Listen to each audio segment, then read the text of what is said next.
TV조선 취재 기자들이 전하는 뉴스의 중심, 보도본부 한나인, 저는 신효섭입니다. 아버지의 부동산 투기 의혹이 터지자 의원직 사퇴를 선언한 국민의힘 윤희숙 의원 처리 문제를 놓고 여야가 대립하고 있습니다. 한석의 의석이 아쉬운 국민의힘은 말리고 책임을 추궁해야 할 여당은 사직서를 처리해야겠다고 나서는 게 자연스러워 보이는데 현실은 반대입니다. 여야의 속내는 무엇인지 또 대선 전국에는 어떤 영향을 미칠지 보도본부 한나인이 집중 분석합니다. 먼저 코로나 소식부터 짚어보겠습니다.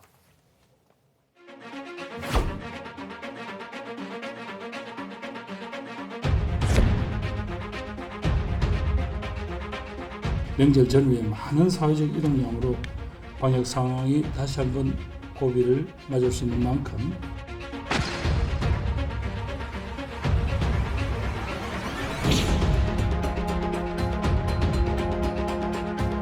추석 전까지 4차 유행을 확실히 단전시켜야 하겠다는 그런 절박감을 가지고 있습니다.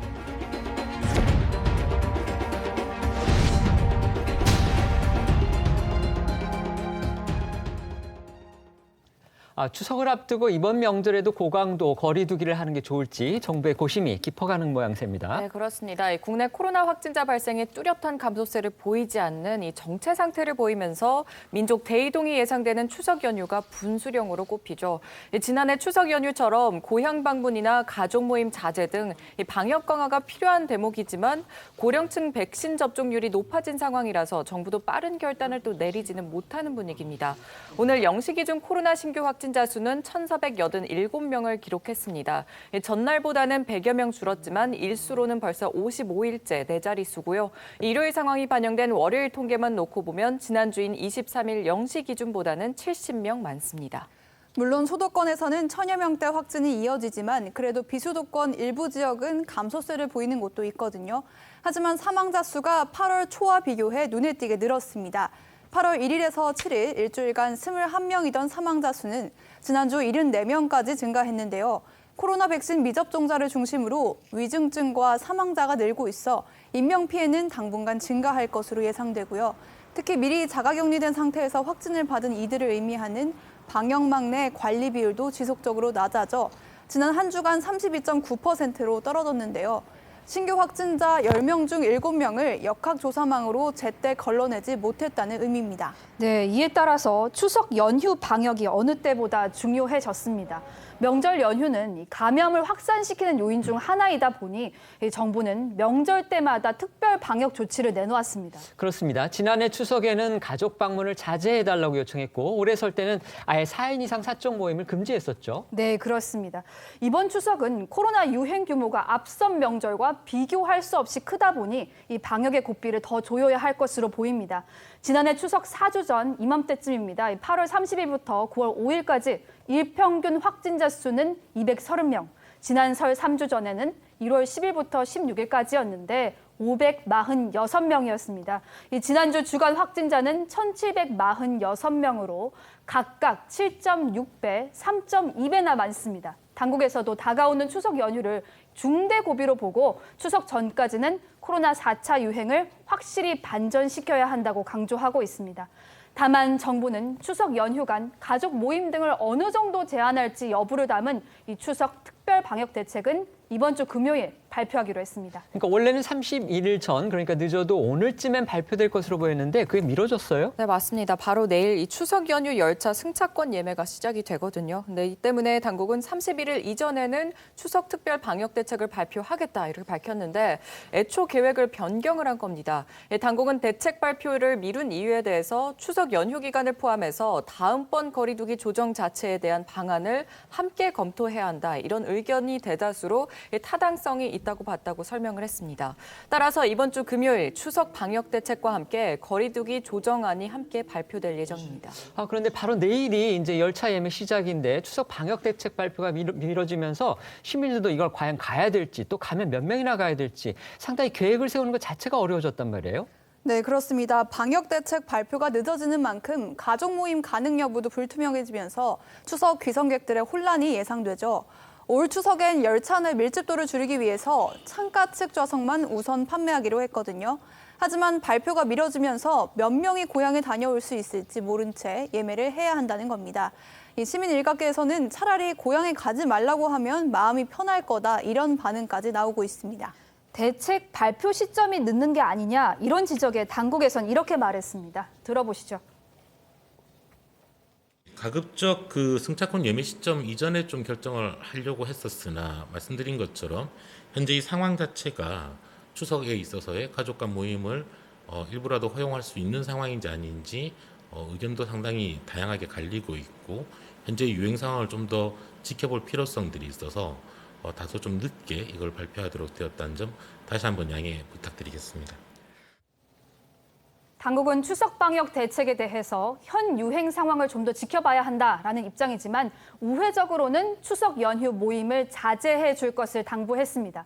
고령층 혹은 기저질환이 있는 부모님이 접종을 완료하지 않은 경우에 이 가족 모임 자체가 위험할 수 있으니 가급적이면 모임을 피해달라 이런 설명인 겁니다. 사실 지금의 확산세로만 보면요. 바로 오늘 당국에서 이번 추석에도 모이지 말아주세요라고 발표하는 것도 이상하지는 않은 상황입니다. 그렇죠. 그만큼 4차 유행이 지금 계속되고 있고 또 오히려 상황이 나빠지기 때문에 그런 거죠. 맞습니다. 하지만 당국에서는 예방접종률이 또 올라가고 있는 점도 고려하지 않을 수 없거든요. 백신 접종 인센티브 적용 여부에 이 당국은 아직 종합적으로 검토를 해야 한다 이런 입장입니다. 그런데 대규모 접종에 들어간 18에서 49세 접종 계획이 어쩌면 또 차질을 빚을 가능성도 제기가 되고 있습니다.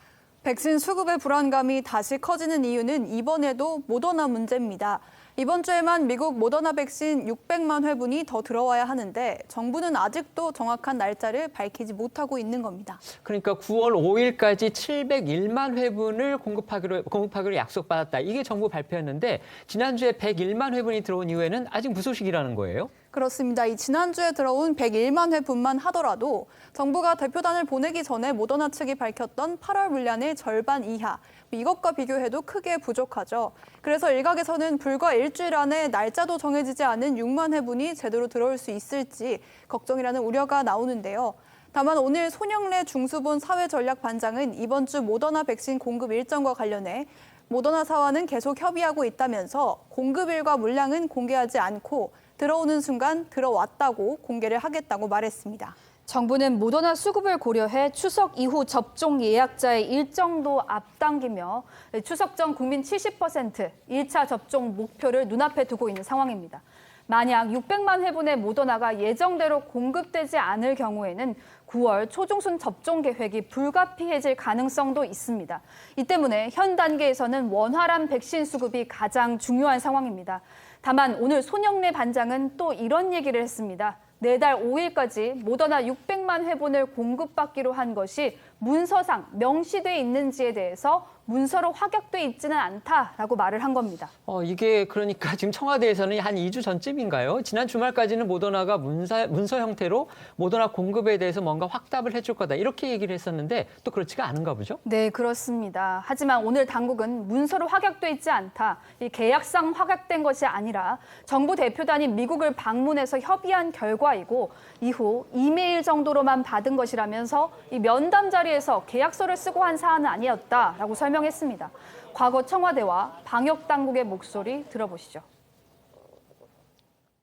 저희는 그 모더나사의 약속을 지켜내도록 그 추가로라도 충분하게 할 수 있도록 모든 노력을 다하고 있다. 이렇게 알아주시면 좋겠습니다. 그 모더나가 약속돼 있던 94%한테 올해까지 준다는 거 그거 확답은 받았다라고 봐도 되는 거예요?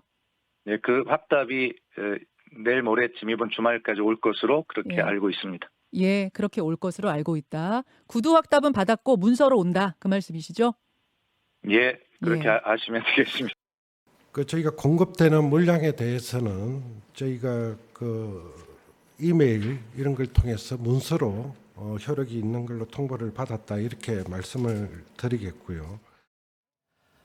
당국이 오늘 수급 일정의 계약서로 확약된 건 아니다 이렇게 얘기를 하면서 모더나 백신 수급 문제를 놓고서 또다시 우려가 커지고 있습니다. 물론 이제 상대가 있기 때문에 우리 정부 탓만 할 수는 없겠지만 이런 일이 자꾸 이제 되풀이가 되니까 정부의 신뢰도 문제가 나올 수밖에 없거든요. 어떻게 보십니까? 그렇습니다. 참 이 모더나가 문제네요. 원래 4천만 회 들어오기로 돼 있는데 현재 들어온 게 뭐 한 347만 회 정도 8.68% 정도.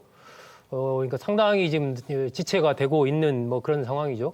그런 가운데 보니까 일본에서는 또 모더나 백신에서 그 금속 이물질이요? 발견돼서 접종이 중단된 사태까지 벌어져서 아마 우리 당국도 관련된 조사를 좀 진행하고 있을 것으로 보는데. 뚜껑에서 뭐가 나왔다고 그러더라고요. 네, 뭐 네. 금속 조각 비슷한 게 좀 네, 네. 있다고 그런 상황입니다.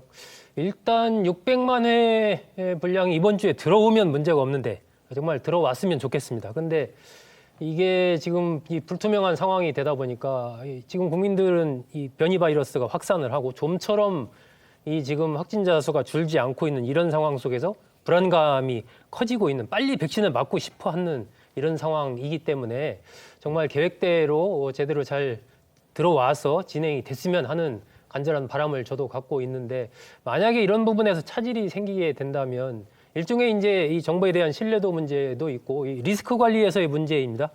최악의 상황을 가정해서 어떤 이야기를 하고 했어야 되는데 어떤 희망을 가지고 그것을 기정사실화해서 발표한 그런 경우가 될 수도 있기 때문에 그것은 정책에 대한 불신으로 연결될 가능성이 있는 거죠. 그래서 뭐 일단 지금 진행 중인 상황이기 때문에 현 단계에서 어떤 것을 확실하게 말씀드릴 수 있는 사안이 아니어서 좀 이번 주 내에 계획된 대로 600만 회가 들어와서 차질 없이 접종이 됐으면 좋겠다 하는 그런 바람을 갖습니다. 이런 가운데 국방부가 문 대통령의 지시를 받고 국내 집단 면역 실험을 하려 했다. 이런 보도가 나오면서 야당의 비판이 불거졌었죠. 관련 목소리부터 듣고 오시죠. 충격적인 제보가 있었습니다. 문 대통령은 집단 면역의 효과, 변이 대응성, 치명률 등에 관한 관찰과 테스트를 할 수 있는 시범 사례이자 연구 사례가 될 수 있으니 방역 당국과 협의하여 추진하라고 정군 지휘관들에게 지시를 했습니다. 국가 안보와 직결되는 병사들의 건강과 안전을 걸고 사실상 생체 실험을 지시한 것은 매우 충격적인 일이 아닐 수 없습니다. 네, 지금 들으신 대로 하태경 의원이 생체 실험이라는 단어까지 사용하면서 군에서는 이런 과도한 표현까지 쓰는 건 우리 군 장병들의 명예를 훼손하는 것이라고 불쾌감을 드러냈습니다. 물론 군내 노 마스크 계획을 두고는 여러 반응들이 나옵니다. 자식을 군에 보냈는데 집단으로 돌파 감염이 생기면 누가 책임을 질 거냐 이런 목소리부터 또 의사 출신인 이진석 국정상황실장과 김호람 방역기획관이 대통령의 실험 지시에 개입을 했다. 면 의사로서 또 이게 연구윤리 위반이다 이런 목소리도 있고요. 의사들의 참여 없이 결정을 했다면 정치 방역이라는 일각의 지적도 나옵니다. 다만 군과 입영 예정 장병들의 코로나 접종 완료율이 94% 수준인 만큼 또 병영에서 제한적으로 방역 지침을 완화하는 방안을 검토하는 건 상식적이다 이런 얘기도 나옵니다. 그래요. 그러니까 위험하다 이런 지적도 있지만 또 군인 접종 완료율 등을 감안하면 결국에 이제 위드 코로나로 갈 수밖에 없는데 결국 필요한 조치다 이런 목소리로 나오는 거죠. 네, 다만 이 국방부가 국내 노마스크 계획을 세워놓고서도 숨겼다 이런 얘기도 나오고 있습니다. 조명희 의원이 공개한 문건에 따르면 국방부는 지난 18일 중앙방역대책본부에 보낸 공문에서 이 대통령 지시에 따라 국방부에서는 국내 코로나19 예방접종 완료 후 집단 면역 형성 시 이 군이 먼저 적용할 선제적 방역 완화 방안을 검토하고 있다. 라고 적시했다고 합니다. 이 군 당국의 방역 완화 검토 사실이 알려진 이후 이 양기관은 방안 또 적용 시기 등에 대해서 논의가 없었다 이런 입장을 고수했었는데 이에 대해 일각에서는 군이 논란을 자초했다 이런 비판을 제기하고 있는 겁니다.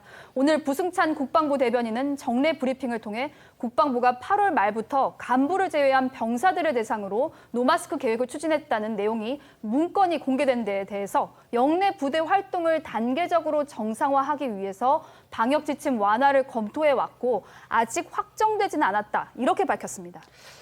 군내 노 마스크 계획을 두고서도 이제 입장이 엇갈립니다. 의원님 어떻게 보십니까? 저는 뭐 양쪽 다 좀 일리가 있지 않나 싶습니다. 한번 어쨌든 94%까지 접종 완료가 됐기 때문에 거기에서의 마스크 착용을 하지 않고 어떤 활동을 하는 거. 지금 뭐 군에서 훈련하고 이러다 보면 마스크 착용하고 하면 여러 가지 불편한 점도 있겠죠. 그러니까 그런 부분도 검토해 볼 만하다라고 생각을 하는데 문제는 이 과정이 대통령의 지시로 군에서 검토하고 그것을 이제 질병청에 문건을 보내고 하는 등등 이런 부분들이 공개되지 않은 상태에서 야당 의원에 의해서 이런 것들이 나왔단 말입니다. 이런 부분들이 이제 굉장히 뭔가 좀 그 비밀리에 정부가 군에서 하려고 했던 거 아니냐 이런 느낌을 주는 것이거든요. 그렇다면은 굳이 이럴 필요가 있었을까? 그냥 이렇게 됐으니까 한번 우리가 군 장병에 한해서 안전 조치를 철저히 해가면서 이러한 어떤 하나의 좀 시도를 하는 부분을 여러 가지 적극적으로 유관부처 논의를 해 나가겠다 정도로 좀 얘기를 하면서 협의를 진행을 했으면 사실 이런 문제가 없는 것인데 그것을 공개하지 않고 이렇게 하다가 그것이 이제 문건이 야당 의원에도 공개되니까 굉장히 이게 이슈 자체가 커지는 것이거든요. 그러니까 굳이 이런 일들을 그렇게 비공개로 할 필요가 있었을까 하는 그런 측면에서는 참 여러 가지로 아쉬움이 좀 남는 대목이고 이것이 이제 앞으로 어떻게 결론이 날지는 모르겠지만 어쨌든 돌파 감염 문제도 있고 하니까 하더라도 여러 가지 요소들을 충분히 고려를 해서 좀 안전장치를 확실하게 설치를 하고 해야 군에 자식을 보낸 또 부모들 입장에서 좀 걱정할 수도 있기 때문에 그런 부분을 충분히 또 소통해 가고 안전장치 해 가고 이런 좀 필요성이 있어 보입니다. 네, 알겠습니다. 지금부터는 정치권으로 가보겠습니다. 저는 임차인입니다. 임차인 코스프레로 일약 스타덤에 올랐습니다. 국회의원직도 돌려드리겠습니다. 윤 의원이 KDI 근무하면서 얻은 정보를 가지고 가족과 공모를 해서 투기한 것이 아닌지. 평생 공작 정치나 일삼으며 입으로만 개혁을 부르짖는 정치 몰입애들의 자기 고백입니다.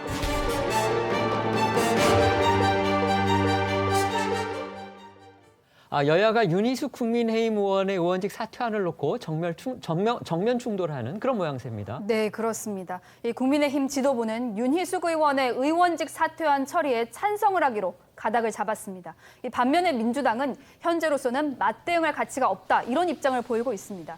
사퇴안 가결에 열쇠를 진 민주당의 입장에서는 이미 여권 인사들의 부동산 관련 의혹으로 홍역을 치른 마당에 윤 의원 사퇴까지 밀어붙이게 되면 내로남불 비판에 직면할 수 있습니다. 이런 고민이 있는 것으로 알려졌는데 특히 윤희숙 의원이 지난주 금요일 2차 기자회견에서 민주당 그리고 여권 인사들의 이름을 직접적으로 거명하고 나선 것도 관심입니다. 들어보시죠. 우원식, 김용민, 김남국, 김영배, 전재수, 장경태, 양이원영, 신현영, 민영배, 한준호 여러 여당 의원이 차례차례 나서서 제가 예타 정보를 빼돌리고 박근혜 정부 기재부에서 1년 반 일했던 제 제부가 기재부 내부 정보를 빼돌려서 투기를 도왔다는 의혹을 제기했습니다. 이들 중에는 자신의 의원직을 내건 이도 있습니다. 이게 이들이 정치를 하는 방법입니다. 이재명 캠프의 선거대책위원장인 우원식 의원, 수행실장 김남국 의원, 남영희 대변인이 음해에 가장 앞장선 것은 무엇 때문입니까? 이 캠프 자체가 서로 머리를 맞대고 앉아서 더러운 모이나 하는 그런 캠프라는 것입니다. 제가 무혐의로 판결나면 이재명 후보 당신도 사퇴하고 정치를 떠나십시오. 윤 의원이 이재명 후보의 캠프를 직격했는데 이 후보는 말을 아꼈습니다. 윤 의원이 2차 기자회견을 한 다음 날에 유튜브로 생중계된 기자간담회에서 정치 현안에 대한 질문은 다음 기회에 하도록 하겠다 이렇게 말을 아낀 겁니다. 대신 이재명 캠프의 수행실장을 맡고 있는 김남국 의원이 오늘 오전 한 라디오 프로그램에 출연을 해서 윤 의원이 황당한 요구를 하고 있다고 반격했는데요. 들어보시겠습니다.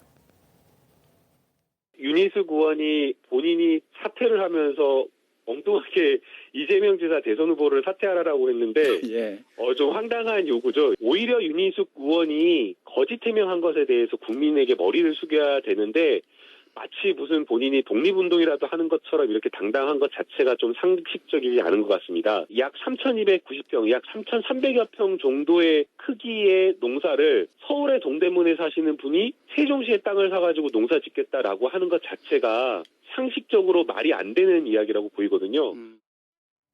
여기에 윤희숙 의원과 방송인 김어준 씨와의 설전도 계속되고 있습니다. 윤 의원이 기자회견에서 이런 얘기를 했어요. 방송인 김어준 씨에 대해서 암적인 존재다. 이런 표현까지 써가면서 굉장히 강한 불쾌감을 표시했었죠. 그렇습니다. 그래서 김어준 씨가 어떤 반응을 내놓을지 이것도 상당한 관심사였는데요.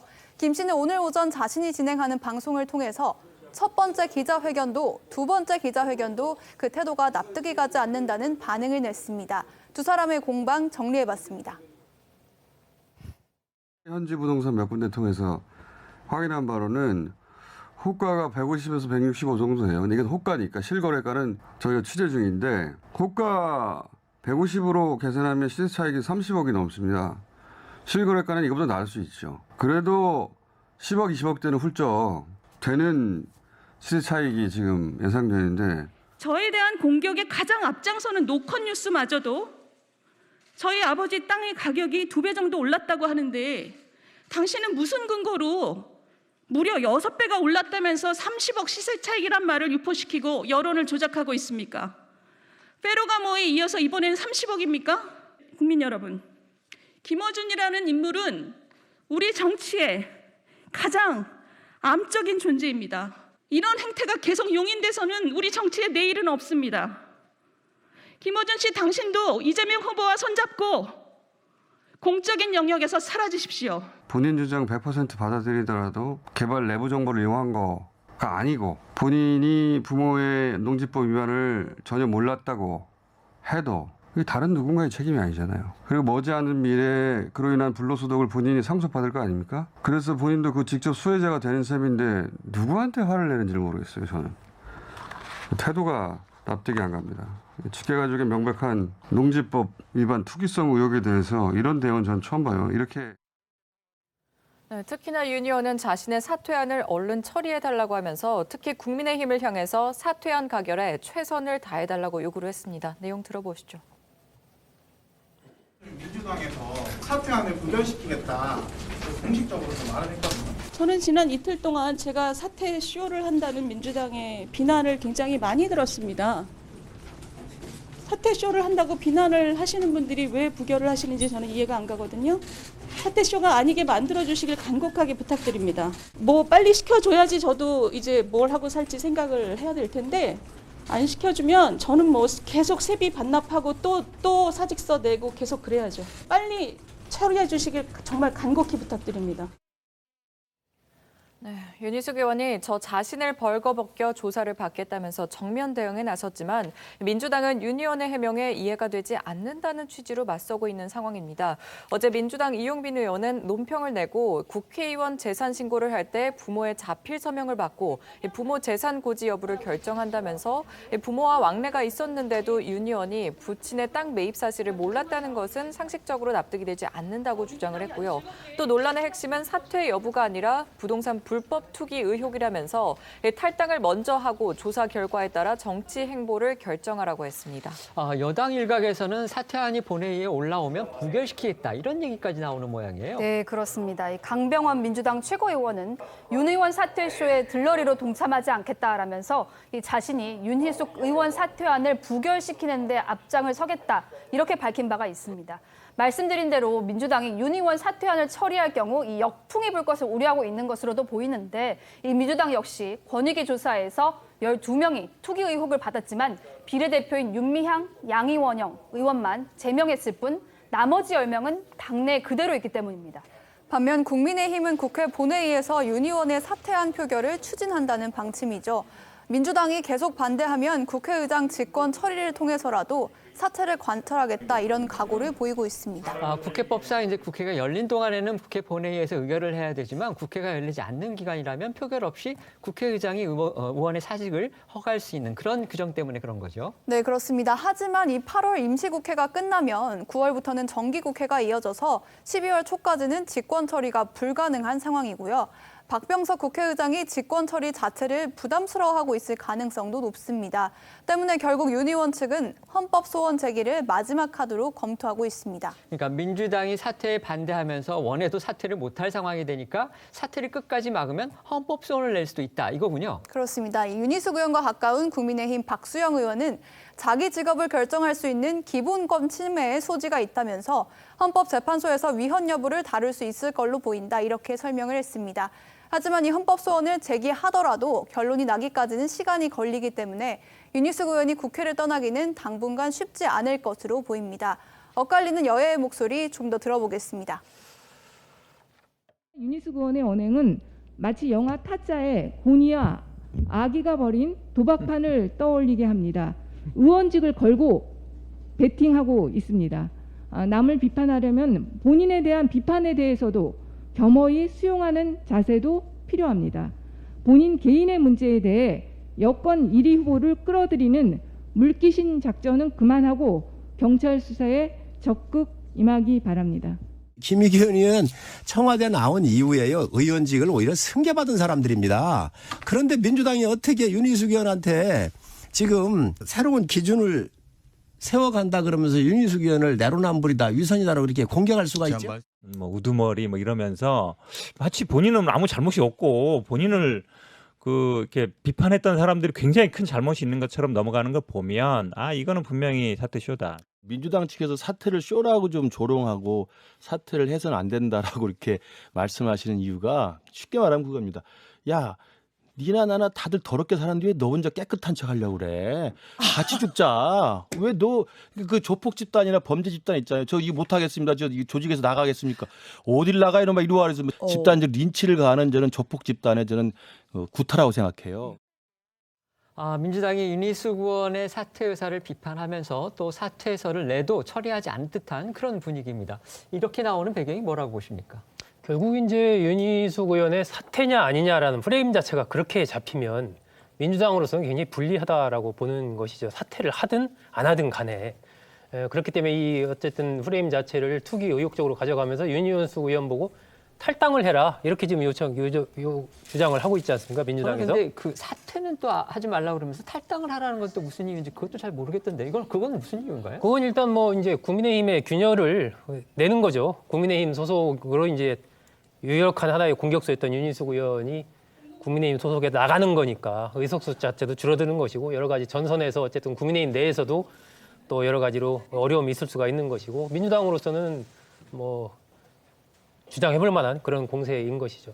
근데 이게 이제 만약에 윤희숙 의원이 사퇴를 하게 된다면 이 기준 자체가 굉장히 높아집니다. 이 부동산과 관련해서 지금 농지법 위반, 주민등록 위반과 관련해서 의원직을 사퇴하고 나는 그냥 자연인으로서 수사를 받겠다. 모든 국회의원의 특권 내려놓고 자연인으로서 수사를 받겠다. 이것이 이제 하나의 기준이 되는 것이거든요.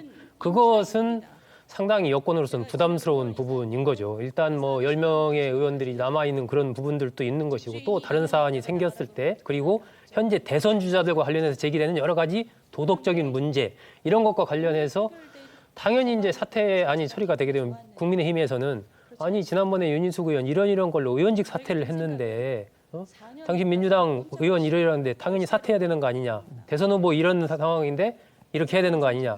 굉장한 그런 공세 그런 부분들이 이제 부담스러울 수가 있는 것이기 때문에 일단 사퇴로 가는 것은 아닌 것 같다라고 이제 민주당 쪽에서 생각을 하고 있기 때문에 어떻게든 뭐 올라오는 것 자체를 좀 막고 싶을 텐데 일단 국민의힘은 본인이 사퇴하겠다고 하니까 이렇게 그쪽으로 좀 힘을 실어주자 하는 뭐 그런 맥락인데 뭐 이건 조금 다른 얘기긴 하지만 이 의원직 사퇴를 마음대로 못하지 않습니까? 의원이 예를 들면 그만두고 싶어도 네네.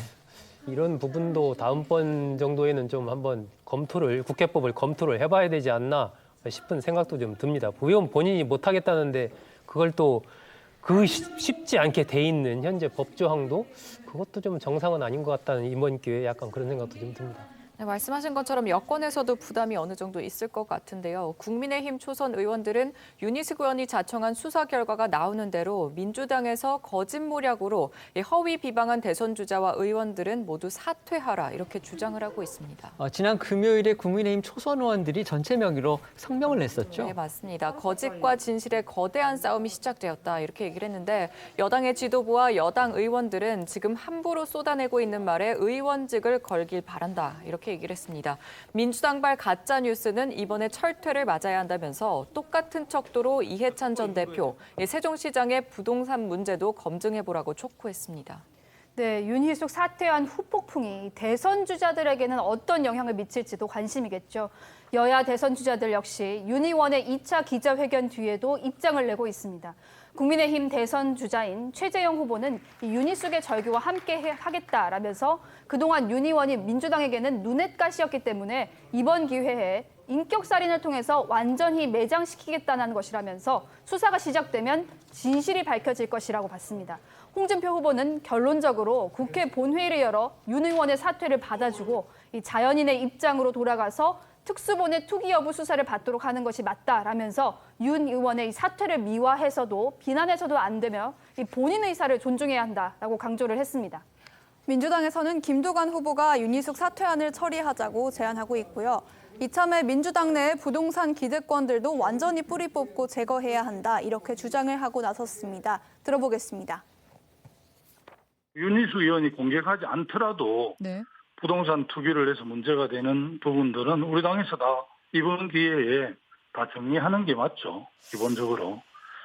이 민주당은 이번에 앞뒤 재지 말고 무조건 의원직 사퇴를 처리해야 됩니다. 정치적으로 우리 당내에 해야 될 의원들이 있는지 모르겠지만 저는 그럴 필요가 없다고 생각합니다. 부동산 문제를 당리당략이라 정파의 이익으로 이렇게 바라보면 대선 패배가 기다리고 있을 뿐이고요. 김두관 후보는 윤희숙 의원의 사직안 처리를 반대하는 민주당을 향해서도 쓴소리를 냈습니다. 행여나 캠프 참여 의원을 보호하기 위한 정략적 판단이 아니기를 바란다면서 여야 할 것 없이 암세포처럼 도사리고 있는 부동산 투기 세력을 근절하고 국민의 신뢰를 회복할 절호의 기회라고 주장했습니다. 어제 김 후보는 페이스북에 지금 우리 캠프에 합류한 의원 중에 윤희숙과 비슷한 투기자가 몇 명 있는지 세고 있느냐면서 이재명 캠프 전략본부장 민형배 의원께서 사직서 처리를 반대한다는 입장을 밝혔는데 행여나 이 캠프 참여 의원을 보호하기 위한 정략적 판단이 아니기를 바란다, 이렇게 지적을 했습니다.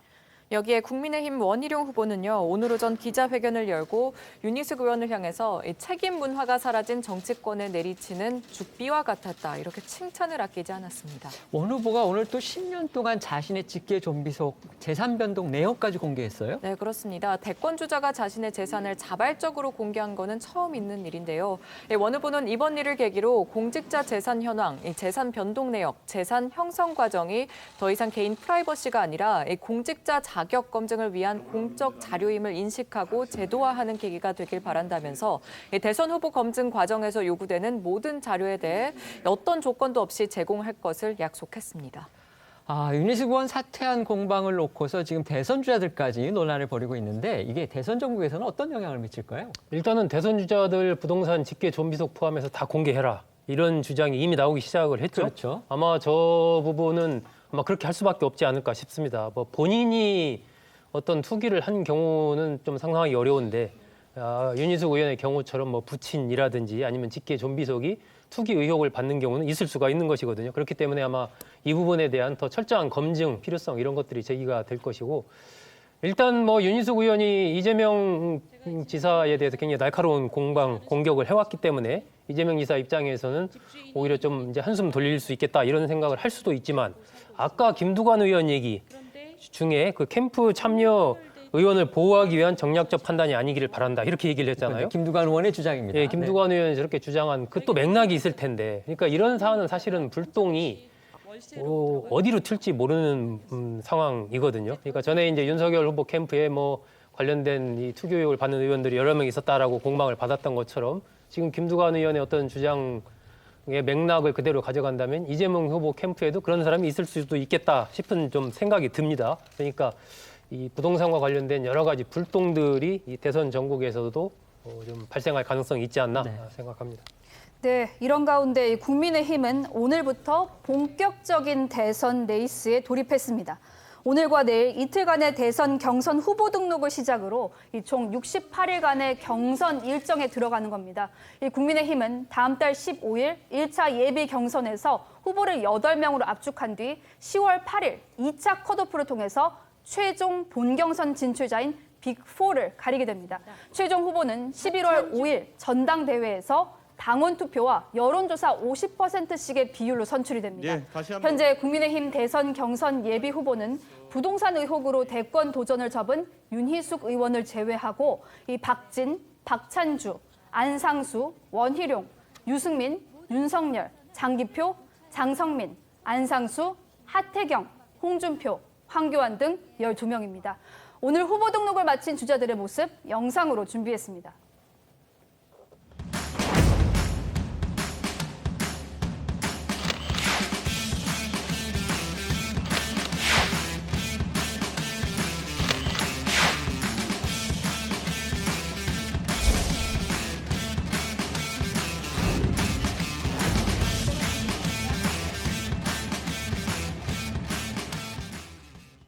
국민의힘 경선 버스가 출발하면서 대선 주자들의 신경전도 함께 달아오르는 분위기입니다.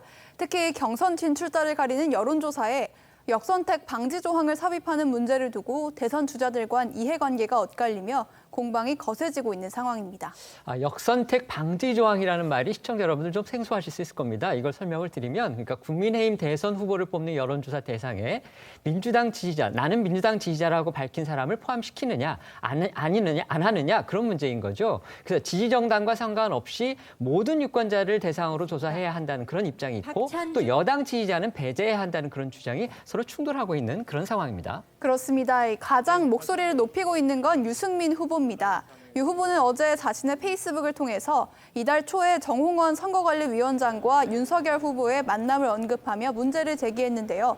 정 위원장이 대선 후보 경선 여론조사에 역선택 방지 조항이라는 걸 넣겠다는 강력한 의지를 가졌다는 얘기가 파다한데 윤석열 캠프의 주장과 똑같다, 이런 겁니다. 그러니까 이건 어디까지나 유승민 후보의 주장입니다. 정홍원 선관위원장이 윤석열 후보처럼 역선택 방지 조항에 긍정적인 입장이라 이렇게 주장을 하면서 두 사람이 이달 초에 만난 것과 이거를 연관지어서 의심을 하고 있는 그런 거죠. 그렇습니다. 이어서 유 후보는 역선택 방지를 운운하는 건 정권 교체를 포기하는 행위라면서 윤석열 후보 측의 역선택 방지를 가장 강하게 주장하는데 자칭 돌고래가 시험 방식을 유리하게 바꿔달라고 하는 거라고 비판을 했고요. 정 위원장을 향해서도 윤 후보를 위한 시험 감독인가, 윤 후보의 조력자인가라면서 의심받고 싶지 않다면 경준이가 결정하고 최고위가 추인한 경선 룰에 손대지 마시라고 강조를 했습니다. 네, 여기에 홍준표 후보도 역선택 방지 조항 도입을 반대하고 있습니다. 어제 홍 후보 역시 자신의 페이스북을 통해서 대선은 전 국민을 대상으로 하는 선거이고 후보자에 따라 확장성 여부가 문제가 되기 때문에 역선택으로 후보자가 결정되는 경우는 거의 없다고 지적을 하면서 더 이상 이 문제로 논란이 계속되어서는 당과 후보들 모두 힘들어질 것이라고 주장했습니다. 역선택 방지 조항을 도입을 반대하는 두 후보의 목소리도 한번 들어보시죠. 대통령이라는 것은 국민 전체를 보고 대통령을 하는 것이지 일부 지역 국민을 보고 대통령 하는 것은 그건 아니거든요. 역선택 방지 조항 같은 것도 김재원 의원이 제1최고위원회에서 그 방지 조항을 넣자고 주장하는 걸로 알고 있습니다. 지금 경선준비위원회가 역선택 방지 조항을 넣지 않기로 결정을 했고 최고위원회가 의결을 했는데 그렇게 다 끝난 상황을 지금 와서 계속 흔들고 있습니다. 그래서 제가 그동안 참고 지켜보고 저는 또 이준석 대표와 과거의 사적으로 가까웠던 인연 때문에 제가 뭐라고 하면 괜한 편비 풍파를 일으킬까 봐 말을 안 하다가 김재원 최고위원 같은 경우에 입을 닫든지 최고위원을 그만두든지. 네, 반면 이 최재형 후보 측은 역선택 방지 조항이 필요하다 이런 입장입니다. 특히 최 캠프는 어제 논평을 통해서 역선택 방지 조항 도입을 비판한 유승민, 홍준표 후보를 향해서 혹시 민주당 후보인가 라면서 날을 세우기도 했습니다. 이어 역선택 방지는 무당층과 중도층 또는 같은 야당인 정의당, 국민의당 지지자들을 배제하는 게 아니라면서 이 막강한 동원력을 가진 민주당 열성 지지자들이 이 좌표를 찍고 국민의힘 경선에 끼어들어서 결과를 조작하려는 시도를 막자는 것이라고 설명을 했습니다. 또 최 캠프는 유 후보가 정홍원 선거관리위원장과 윤 후보의 만남을 문제 삼은 것을 두고도 참으로 교묘한 논리 왜곡이라고 지적했습니다. 그러면서 유 후보를 향해서 강성 민주당 지지자들이 유 후보를 찍는 게 정말로 본인을 좋아해서 그런다고 생각하느냐. 그렇게 믿는다면 최소한의 상식도 없는 심각한 정치적 난독증이라고 비판했습니다. 관련해서 최 후보의 목소리도 들어보시죠. 민주당을 지지하신다고 하신 분들 중에 우리 당의 특정 후보들에게 지지를 하시는 율이 높다는 자료들이 나와서 혹시 여당에서 보기에 부담스러운 지지자들을 그 지지도를 낮추려고 하는 의도가 있지 않나는 의심은 좀 가지고 있죠. 역선택에 일종의 지금 피해를 보고 있다. 지금 나오는 지지율이 그런 생각도 좀 캠프에선 하세요? 그런 생각들을 좀 하고 있는 건 사실인데요. 윤석열 후보 측은 어떤 입장이죠? 앞서 여러 차례 역선택을 막기 위한 대안을 검토해야 한다는 입장을 밝혀온 윤 후보 측은 주자들 간 신경전이 거세지자 다소 말을 아끼는 모습입니다. 다만 어제 기자들을 만난 윤 후보는 경선 룰에 대해 당 선관위의 결정에 따를 생각이라고 밝히면서 유 후보 측에서 문제를 제기한 정 위원장과의 만남에 대해서도 해명했는데요. 윤 후보의 목소리 직접 들어보시죠. 공정하게 시험까지 합격할 생각을 안 하고 자칫 불고래라는 후보가 이제 시험 방식을 바꿔달라는 거냐. 그래서 뭐 다른 후보께서 하신 말씀에 대해서 제가 논평할 필요는 없고 정홍원 총리는 주변에서 그래도 한번 예를 갖춰서 인사를 한번 드리는 것이 맞지 않냐 입당을 했으니까 뭐 경선 룰에 관해서는 뭐 합리적이고 공정하게 그렇게 될 것이라고 저는 생각하고 제 개인적으로는 그 위원회의 결정에 따를 생각입니다.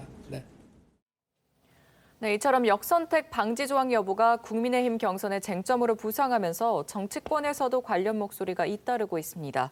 오늘 민주당에서는 역선택 방지 조항 도입을 찬성하는 윤석열, 최재형 후보를 겨냥한 비판 발언이 쏟아졌고 국민의힘 당선관위원장으로 거론됐던 김병준 전 비대위원장은 역선택 방지가 필요하다는 입장을 밝혔거든요. 그 목소리도 들어보시죠.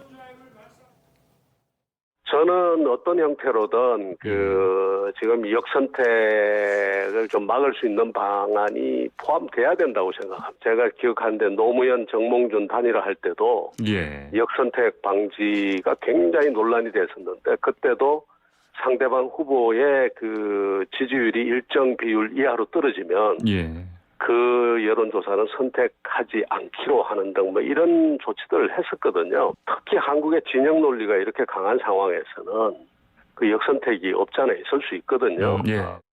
윤석열 후보와 최재형 후보 중심으로 제기되고 있는 역선택 논란은 정치개혁에는 관심이 없고 오직 자신의 유불리만 생각하면서 정치 제도를 후퇴시키려고 하는 그런 독주적 발상을 하고 있다라는 비판을 면하기 어렵다고 봅니다. 네, 당 선관위는 의견을 충분히 수렴한 후 이 도입 여부를 결정하겠다 이런 입장입니다.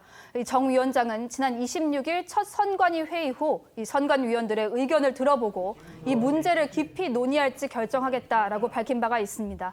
다음 달 5일 정 위원장 주관으로 열리는 이 대선 후보 간담회에서 후보들의 의견이 교환될 것으로 관측됩니다. 오늘 이준석 대표의 이야기도 들어보시죠.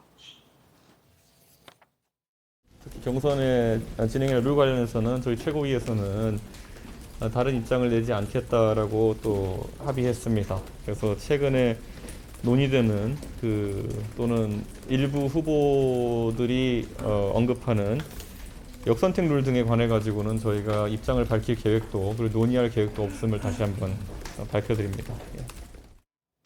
정치인들의 주장은 뭔가 나름의 계산이 있기 때문에 그런 주장들을 하고 있다 이렇게 보는 게 맞을 겁니다. 그래서 지금도 이거 뭐 역선택 조항을 넣자 말자 이 주장을 하는 주자들의 입장은 다 나름대로의 뭔가 속내가 있을 것 같거든요. 과연 어떤 배경이 있다고 보시고 또 이 조항 과연 필요하다고 보시는지 의견 말씀해 주시죠. 자신의 유불리에 따라서 그걸 계산을 하는 것이죠. 지금 뭐 여러 여론조사들 흐름들을 보면은 호남이나 중도층을 진보층을 중심으로 해서 홍준표, 유승민 후보에 대한 지지율이 상대적으로 다른 후보보다는 높은 것은 사실입니다. 한 개 여론조사 기관이 아니고 여러 여론조사 기관에서 공통적으로 나타나는 흐름인데, 그러니까 이제 최재형 후보나 윤석열 후보 측에서는 상대 당 지지자들이 나중에 본선에서 쉬운 후보를 일부러 지금 선택하고 있는 것 아니냐 이런 의심을 하고 있는 것이죠. 말 그대로 역선택이죠. 그래서 이제 그 조항을 넣자라고 주장을 하는 건데 저는 그 부분이 좀 근거가 약하다 이렇게 생각합니다. 이게 이번에 처음 나온 게 아니고 과거에도 뭐 어떤 룰을 정할 때 늘 나왔던 문제거든요, 사실은. 하지만은 뭐 이명박 후보 때나 박근혜 후보 때나 그때도 이런 역선택 조항 이런 것을 넣지 않고 그냥 전체 국민 대상으로 했었고, 지난 4.7 재보궐선거 후보 결정하는 과정도 마찬가지로 그렇게 했습니다. 그리고 지금 국민의힘 같은 경우에 마지막에 후보를 결정할 때 당원 50, 여론조사 50이거든요. 그렇죠. 결국은 뭐 여론조사만 가지고 정하는 것도 아니고 절반은 당원들이 또 정하는 부분이 있습니다. 그렇기 때문에 이게 일부의 뭐 그런 역선택이 있더라도 전체 흐름에 영향을 미칠 정도는 아니다라고 좀 생각을 하고, 이미 그 경준이나 최고위에서 이와 관련해서 룰을 정한 상태이기 때문에 지금 만약 이걸 다시 흔들게 되면 굉장히 복잡한 문제들이 발생하고 후보들 간에 갑론을박이 정말 치열하게 펼쳐질 겁니다. 그러면은 그 과정에서 또 소모적인 논쟁들이 일어날 수 있고 그렇기 때문에 저는 현재 룰대로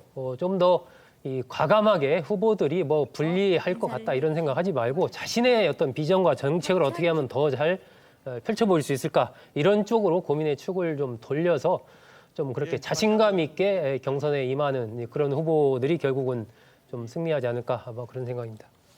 이런 가운데 어제 윤석열 후보는 1호 공약으로 부동산 대책을 발표했습니다.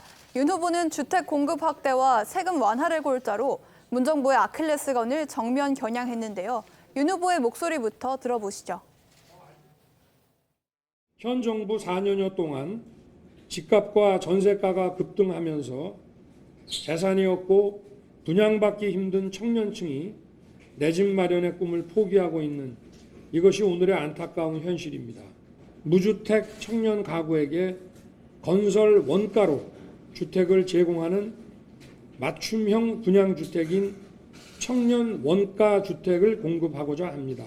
임대차 3법 그리고 원천 혹시 폐지할 생각이 있으신 거예요? 임대 기간이 2년에서 이제 4년으로 늘었는데 당사자의 기득권을 또 보호를 하면서 이 4년을 또 앞으로도 유지를 할 분들에 대해서는 정부가 혜택을 좀 주고 기본적으로는 기존에 있었던 2년으로 돌아가되 시장의 혼란을 좀 줄이면서 윤 후보가 첫 공식 공약으로는 역시 부동산, 현 정부가 가장 아픈 부분이죠. 그걸 골랐고 또 무주택 청년하고 신혼부부를 대상으로 한 공급 확대, 여기에 초점을 맞췄군요.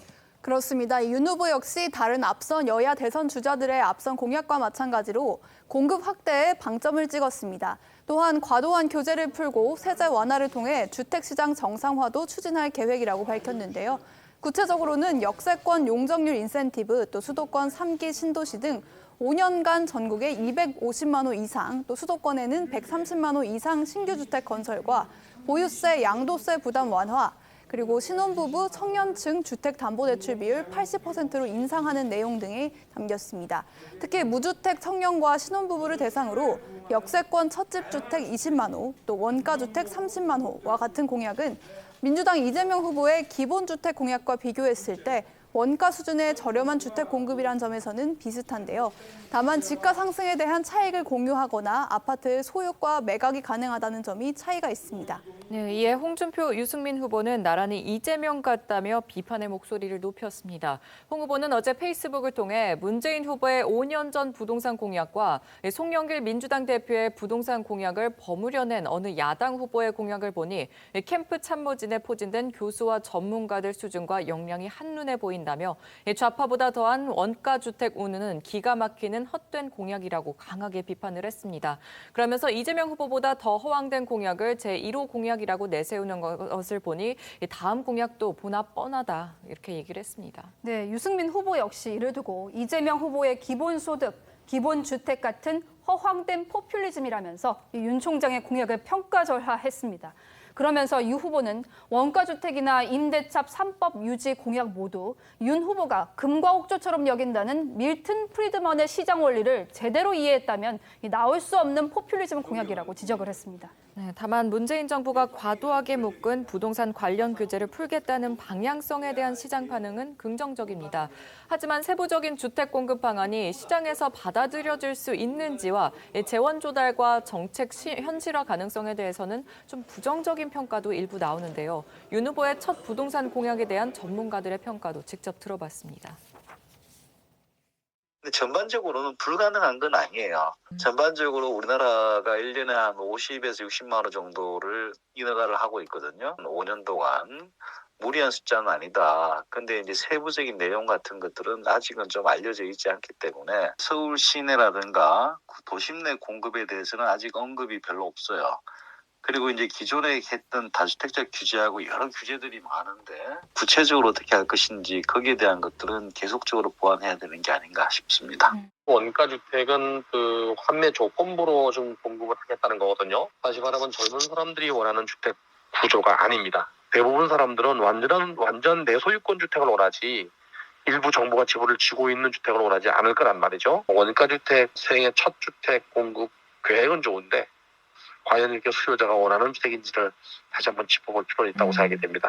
공급을 활성화하겠다는 그런 정책 방향은 저는 옳아 보이고요. 다만 이제 그 두 가지 그 수단이나 이 방법은 좀 특별한 게 눈에 안 띄어요. 영구적이고 근본적인 해법 측면에서는 좀 부족함이 있다. 이렇게 싱가포르나 영국처럼 뭐 중산층은 내 집을 가지고 주택연금으로 또 내 집을 활용할 수 있도록 이렇게 지속성 있는 주거복지, 주거안정대책 측면에서는 좀 미흡하고 아주 차별화된다. 그런 건 느끼지 못했어요. 지금부터 여권 소식 전해드리겠습니다. 민주당이 내일 충청 지역 권리당원 투표를 시작으로 본격적인 순회 경선에 돌입하죠. 네, 맞습니다. 민주당은 내일부터 충청권을 시작으로 본경선 투표를 진행하는데요. 다음 달 4일엔 대전과 충남, 5일 세종과 충북을 시작으로 지역별 순회 경선에 들어갑니다.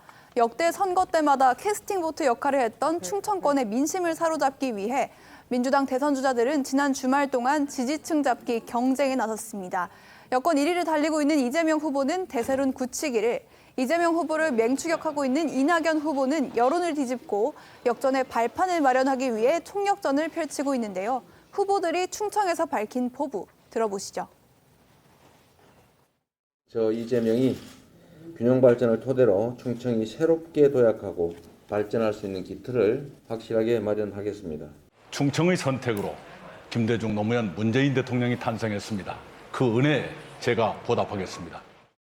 또 후보들은 저마다 충청 표심을 공략한 공약들을 내놨는데요. 이재명 후보는 세종시에 대통령 제2집무실 설치와 공공기관 이전 등을 약속했고요.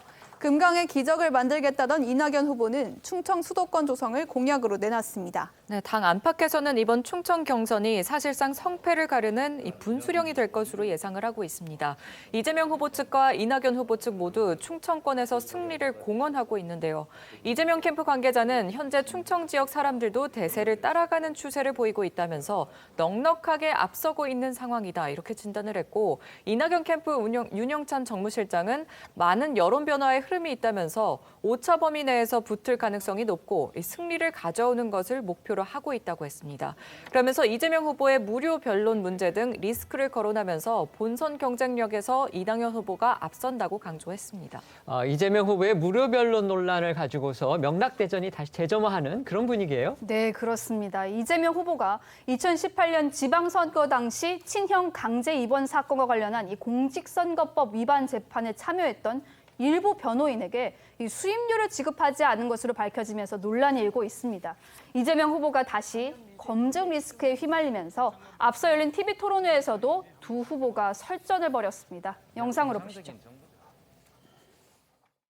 본인의 선거법 재판 3년에 걸쳐서 계속됐고요. 30명의 호화 변호인단이 도왔던 것으로 알고 있습니다. 그런데 그 수임료가 무료도 있었다는 것이 보도가 돼서 좀 걱정이 됩니다. 제 개인 사생활에 관한 것이어서 구체적으로 말씀드리는 것은 적절치 않는 것 같습니다. 아니, 그건 사비라면 본인이 아실 거고 확인해 주시는 게 좋을 것 같은데요. 글쎄요, 지금 뭐 당장 구체적 금액을 제가 계산하기는 어려운데요. 1심, 2심, 3심이어서 꽤 많이 들어갔습니다. 예, 확인을 거부하시는 것으로 받아들이겠습니다. 그다음에. 네, 들으신 것처럼 이재명 후보는 사생활 문제라면서 수임료 세부 내역에 대한 답변을 거부했지만 이낙연 후보 측은 연일 공세를 이어가고 있습니다. 이재명 후보가 변호사비를 냈다면 출처가 어딘지도 명확히 밝히라면서 이 대납의 가능성까지 꺼내들었습니다. 이낙연 후보 측의 윤영찬 의원은 상상조차 하기 싫지만 만약 대납의 경우라면 상당히 문제가 중대하다라면서 이명박 전 대통령도 변호사비 대납 문제로 실형을 선고받았던 사례가 있다라고 주장했습니다. 이 지사의 소송 비용이 얼마나 들었는지는 결코 사생활 문제가 아니다. 선거법 위반 소송은 공직의 박탈 여부가 달린 굉장히 중요한 사안이라면서 압박을 가했습니다. 이낙연 캠프 박래용 대변인 역시 이재명 후보가 재판 당시 수임료가 비싼 전관들을 썼는데 이 후보의 재산은 재판 직전인 2017년에는 26억 8천만 원에서 재판이 끝난 올해 28억 6천만 원으로 오히려 증가했다면서 해명을 요구하고 나섰습니다. 이재명 후보가 무료 변론을 받았다면 부정청탁금지법에 해당하고 개인 비용으로 수임료를 충당했다면 재산이 늘어난 배경이 석연치 않다는 취지인 겁니다. 이렇게 이낙연 후보 측의 공세가 계속되자 이재명 후보 측에서도 맞서고 있는데요. 이재명 캠프 김우영 정무특보단장은 이낙연 캠프의 공세를 네거티브로 규정하면서 이재명 후보 변호인단 공익활동을 이명박 다스 소송비 대납 사건과 비슷한 사건으로 몰아가려 하시는데 아무리 그래도 좀 정도껏 하자라면서 불쾌한 기색을 드러냈습니다. 이재명 후보를 지지하는 민주당 김한정 의원도 페이스북을 통해 이 비겁하고 졸렬한 네거티브의 끝은 어디인가 이낙연 후보가 답해야 한다며 강하게 비판했습니다. 야당에서도 논란에 가세한 듯해요. 이재명 후보한테 지사직 사퇴하라 이런 얘기도 나왔죠? 네, 그렇습니다. 국민의힘 김기현 원내대표는 무상변론 논란에 대해서 명백한 불법이라고 비판을 했는데요. 이재명 후보에게 도지사직에서 사퇴하라고까지 했는데 김 원내대표의 발언 좀 더 구체적으로 들어보시죠. 이재명 경기도지사는 자신을 둘러싼 지사 찬스 의혹을 국민 앞에 명명백백 해명하고 도지사직에서 즉각 사퇴해야 마땅합니다. 통상 수천만 원 내지 억대의 변호사 비용을 받는 것으로 흔히 알려진 경력의 변호사로부터 무상 변론 받은 것이 드러났고 이것은 명백한 불법입니다. 형사처벌 대상이기도 합니다. 이 지사가 공직선거법 위반 혐의로 재판받을 당시 30명의 호화 변호인단을 꾸렸으나 이 지사가 지출한 변호사 선임 비용은 합쳐 1억 원도 안 된다고 합니다. 이런 가운데 이재명 후보의 선거법 위반 사건을 무료로 변론했던 송두환 국가인권위원장 후보자의 청문회에선 이 논란이 쟁점으로 떠올랐습니다. 송두환 후보자는 무료 변론을 맡은 것에 대해서 이 후보에게 직접 요청을 받았다라고 하면서 수고의 대가가 100만 원이 안 넘는다라고 했는데요. 이 자세한 발언 들어보시죠. 그럼 이 사건을 선임해달라고 요청한 거는 누굽니까? 이 지사입니다. 이 지사가 본인한테 직접 요청했습니까? 예. 그러면 선임하면 선임에 대해서는 약정을 할 때 금액에 대한 약정을 하지 않습니까? 그 얘기는 없었습니까? 그런 얘기는 없었습니다. 네. 수임료는 사안의 중대성에 따라서 달라지고 당연히 지금 우리 후보자가 받을 수 있는 금액은 1,000만 원 달러 넘어갑니다. 최소한 100만 원 이상에 대해서 수임료를 받지 않겠다고 말씀을 하신 거예요. 사실은 제가 받지 않겠다고 말한 적도 없고요. 그럼 저쪽에서 주지 않겠다고 했습니까? 아니요, 그 얘기도 없었고 금액에 관해서는 전혀 생각할 여지가 없었다는 그렇죠. 뜻이고 그러면 결국 이게 100만 원 이상인지 이하인지 하는 거를 제가 생각을 해본 적이 없고요. 만약에 그때 생각을 했더라도 저는 이게 100만 원 넘는, 그러니까 제 어떤 수고의 대가가 100만 원을 넘는다라고는 그 당시에 판단하지 않았을 거라고 생각합니다. 네, 오늘 국회에서 열린 인사청문회에서 송 후보자는 또 이 수임료가 100만 원 이상이건 이하건 관계없이 청탁금지법에서 규제하는 행위에 해당되지 않는다라고 생각한다라고 말을 했습니다. 오늘 이재명 후보 측에서는 대가 없이 변호인 선임계에 이름을 올리는 것은 지지 의사를 표명하는 민변의 관행이라는 입장을 밝히면서 이 청탁금지법에서 말하는 금품수수 의혹 제기로 보기는 어렵다라고 주장을 했습니다. 그러면서 이런 걸 정치적 공세의 소재로 쓴다는 게 무척 서운하고 화난다 이렇게 덧붙였습니다. 이재명 지사의 소송에 무료 변론을 한 것을 두고 청탁금지법, 이른바 김영란법 위반 여부를 두고서 논란이 커지고 있습니다. 이거 어떻게 보십니까?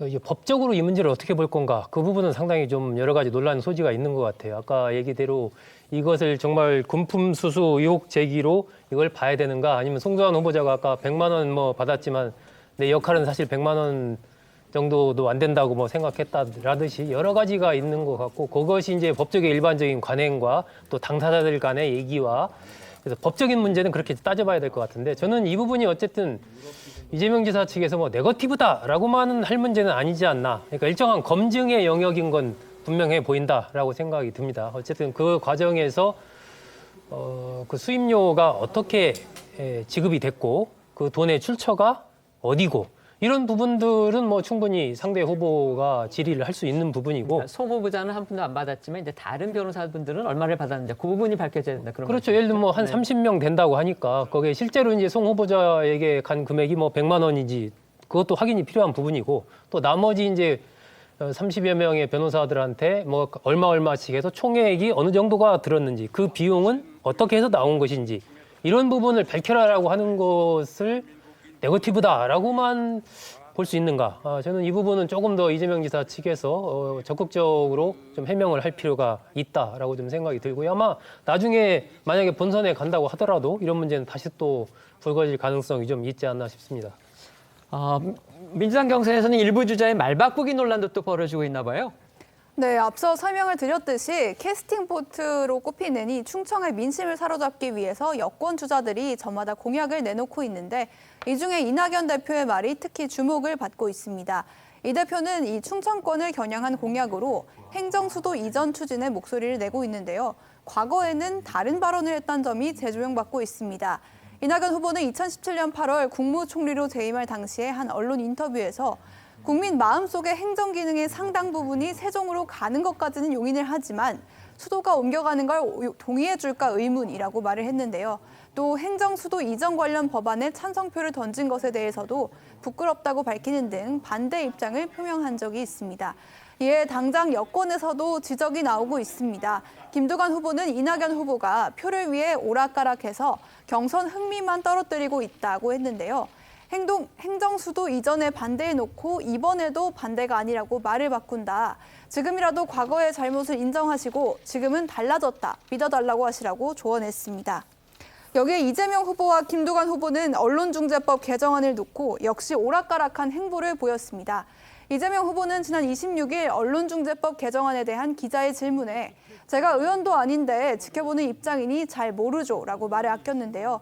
이어서 원내일이야 원내에서 하겠죠라고 선을 긋기도 했습니다. 하지만 다음 날 자신의 페이스북을 통해서는 고의적 악의적 허위 보도에 엄중한 책임을 물어야 한다면서 언론중재법 개정안 처리에 찬성 입장을 밝혔습니다. 하루 만에 지지 의사를 공개적으로 밝힌 이유가 뭘까요? 네, 아무래도 민주당 일부 강성 지지자들로부터 비판 여론이 나오자 찬성 입장을 분명하게 밝힌 것이 아닌가 싶습니다. 이런 이재명 후보의 행보를 꼬집은 사람이 있는데 목소리 들어보시죠. 이미 뭐 요즘에 김 빠진 사이다라는 이제 평가도 받고 계시고 저도 정말 걱정이 되고 실망이 됩니다. 최근에 뭐 언론중재법에 대해서 다들 이게 민주주의 기본법인데 이렇게 가면 되냐 해도 딴 말씀만 하시고 이미 뭐 대통령 되시기도 전에 예. 지금 뒷걸음치시는 거 아닌가 그렇게 생각합니다. 그렇게 보시는 거예요. 네, 한편 이 민주당 대권 주자인 김두관 후보 역시 지난 23일 연합뉴스와의 인터뷰에서 이 언론중재법에 대해 정권이 바뀌었을 경우 좋은 언론에 재갈을 물릴 수 있다는 문제가 있어서 전적으로 동의하기는 어렵다라고 밝혔습니다. 그러면서 과거에는 언론 피해 구제라는 포괄적인 차원에서 동의한다고 이야기를 했었지만 그 후 살펴보니 이 독소 조항들이 많이 있었다면서 문제는 법 내용을 가져다 붙이기 나름이라는 점을 지적했습니다. 하지만 김두관 후보가 언론중재법에 반대하는 것 아니냐는 지적이 일각에서 제기되자 김 후보는 지난 25일 입장문을 통해서 결론부터 말씀드리면 우리 당이 추진하는 언론중재법은 찬성이라고 밝혔습니다. 그러면서 언론중재법의 궁극적인 취지는 우리 사회의 언론을 바르게 하자는 것이라고 강조를 했는데요. 언론중재법이 통과돼야 한다고 밝힌 김두관 후보의 발언과 함께 민주당 미디어혁신특위 소속인 김남국 의원의 발언까지 함께 들어보시겠습니다. 말이 바뀌었다 이런 기사가 났죠. 예. 좀 어떻게 보면 언론에서 제 기사를 좀 많이 비틀었고요. 아. 법안 내용 중에서 문제가 될 소지가 있지 않을까 걱정을 했는데 그걸 그냥 반대라고 써버리더라고요. 저는 뭐 언론중재법 통과는 필요하다는 입장이고요. 저는 뭐 기본적으로 언론 자유만큼 언론 책임도 중요하다고 생각하는 사람이라서. 언론중재법 통과에 대한 국민 여론이 굉장히 높습니다. 그래서 이것을 더 이상 미뤄서는 안 된다. 언론이라고 하는 데가 뭐 잘 아시겠지만 굉장히 힘이 세잖아요. 그래서 아예 일체 손도 못 대고 여기까지 왔다라는 그런 지적도 많아서 미루지 말자는 의견이 오히려 훨씬 더 높은 것 같습니다. 언론 자유가 위축될 수 있다라는 것을 충분히 고려해서 이 징벌적 손해배상과 관련된 부분에 대한 요건은 상당히 강화를 했습니다. 그리고 공익과 관련된 보도를 했을 때에는 언론사나 기자들이 이런 부분에 대해서 거침없이 보도를 할 수 있도록, 취재하고 보도할 수 있도록 면책 조항을 굉장히 폭넓게 넣어서, 사실상 제가 법조인 변호사지만 이 조항에 따라서 징벌적 손해배상을 받을 수 있는 언론사가 과연 있을까라는 생각이 들 정도입니다. 민주당 안에서는 반대의 목소리도 나오죠? 네, 맞습니다. 민주당 대권주자인 박용진 후보는 이 도입 취지나 법 개정 취지는 상당히 좋았는데 그 취지대로 제도 개선의 결과가 나타나지 않는 이 당황스러운 경우들을 여러 차례 봤다면서 부정적인 입장을 밝혔습니다. 그리고 앞서 민주당 의원 워크숍 자유 발언을 통해 우려의 목소리를 내기도 했던 이 오기형 의원도 신중론을 펼쳤는데요. 관련 발언들 들어보시죠.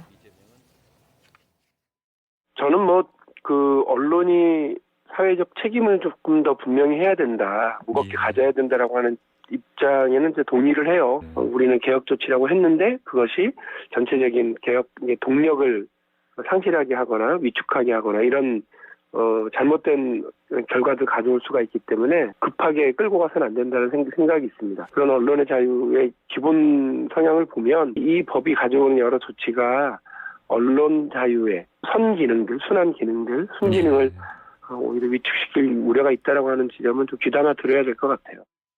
저는 언론중재법에서 이야기하는 가짜뉴스에 대한 책임을 좀 강화하자, 개정 취지 찬성합니다.